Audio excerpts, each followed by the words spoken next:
Hey guys, Scott back again with you with a new beer dissection video. New one for me today. Not the brewery, but the style from that brewery.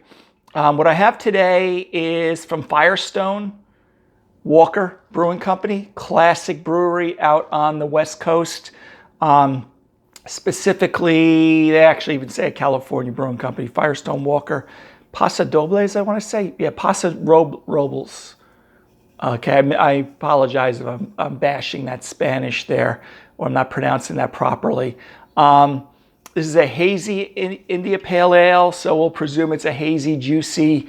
I'm not going to call it a New England IPA because it's obviously brewed on the West Coast. Not that there's a law about it, but this is their Firestone Mind Haze IPA.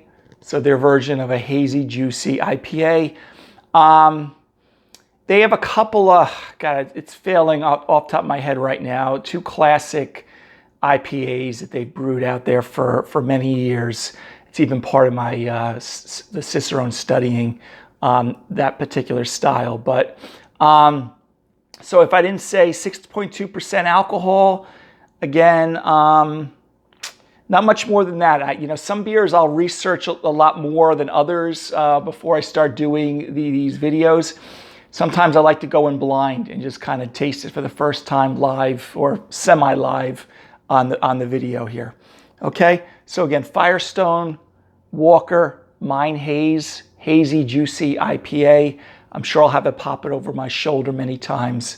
What I'm gonna drink it out of is just a typical my typical tulip pint / Big Blue glass. It's kind of a hybrid between the two of them styles, okay?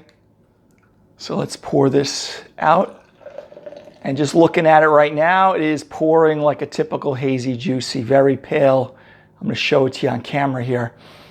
A good sign is sometimes I feel like I'm downwind of the hops because or just open up the can, I'm already getting a whiff of the hop aroma. Okay, so let's take a look at this. All right, very nice, frothy. Like I've always said, if you watched more than two of my videos, I've said it many times, I pour very aggressively these days. So I got a few inches of a very dense, light tan head. Okay, the color is a typical, pale gold.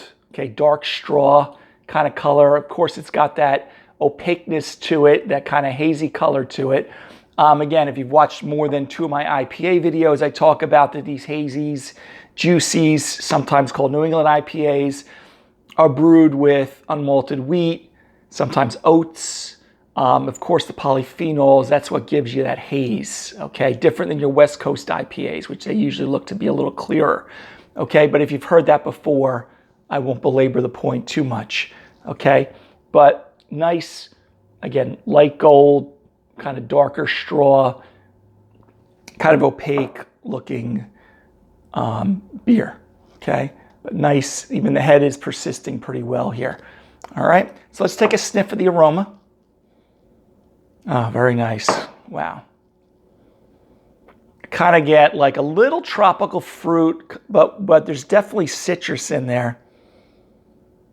So you kind of get like a light pineapple, grapefruit kind of blend when I'm smelling it.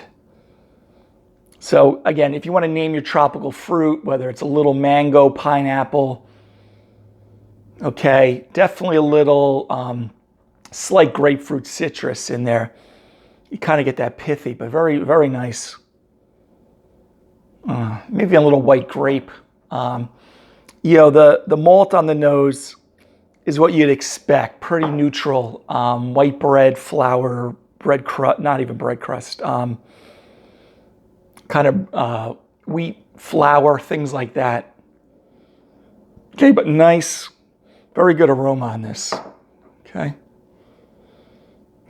See if I'm picking up anything else.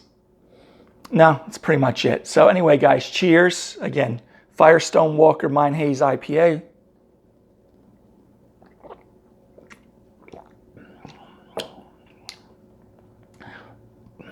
It's kind of makes it easy. Light bodied, actually lighter bodied than I would expect. Even though it's only at 6.2, some of these start getting up at like 8 to 10%, depending on the brewer. But pretty light bodied. But you still, it's not as pronounced on the taste buds as the nose, but there's subtle tropical fruit, pineapple, little grapefruit in there. I wouldn't argue if someone wanted to say there's like a touch of mango, but you have a little residual sweetness there, so you kind of getting that kind of punch of fruit flavors in there.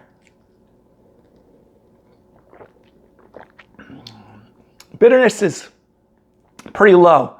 A lot of hazies, New England IPAs, that is one of their signature things. You have a lot of hops in the flavor and the aroma, but the bitterness is actually usually quite low.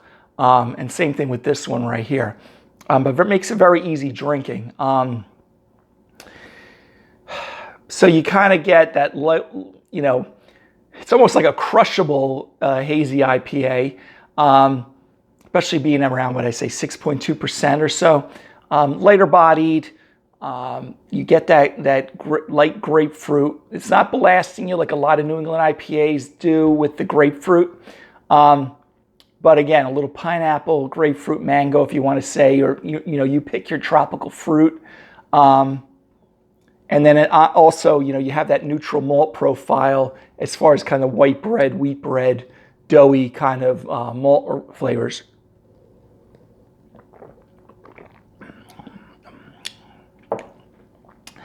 But very light on the palate. Kind of when you're waiting for the aftertaste, which is just kind of a subdued of what I just mentioned to you. I wish it would have, would linger a little bit longer, the fruit. But, still very nice. It just you kind of lose the fruit on the palate as well as even when you're doing a little retronasal on the aroma. But very good beer, guys.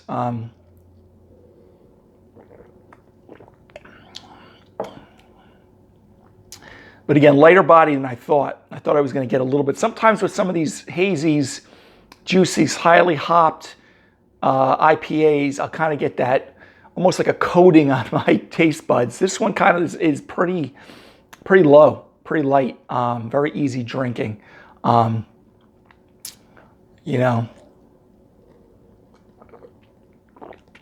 Again, pretty sessionable, even though 6.2 is a lot higher than your American lagers. But compared to a lot of other IPAs out there, especially New England IPAs on the East Coast, sitting at 6.2, you're only about a percentage point over a lot of those other sessionable beers that you would consider. So this one you would be an IPA that if you wanted to sit out and drink a few, you wouldn't have to worry about being overly consumed with the hops, alcohol, as well as the nose. Sometimes they get a little too cloyingly sweet. This one is not. It's actually quite nice. If you're pairing this, very light blue cheese. I wouldn't go too strong with the blue, even though IPAs do hold up pretty well. This is pretty lighter. You could just probably even do well with a mozzarella with tomato, basil, kind of an appetizer like that. Lightly cooked chicken dishes, things like that. Chicken tacos, which I love to do with a lot of my IPAs because you think of your tropical fruit, kind of layering it on top of there.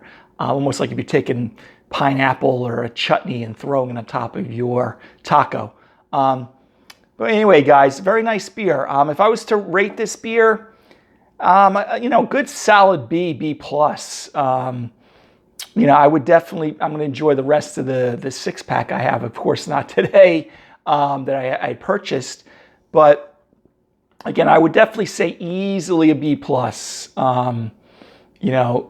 At very worst a B. Okay, very best kind of an A minus, but I'm going to stick around that B plus range.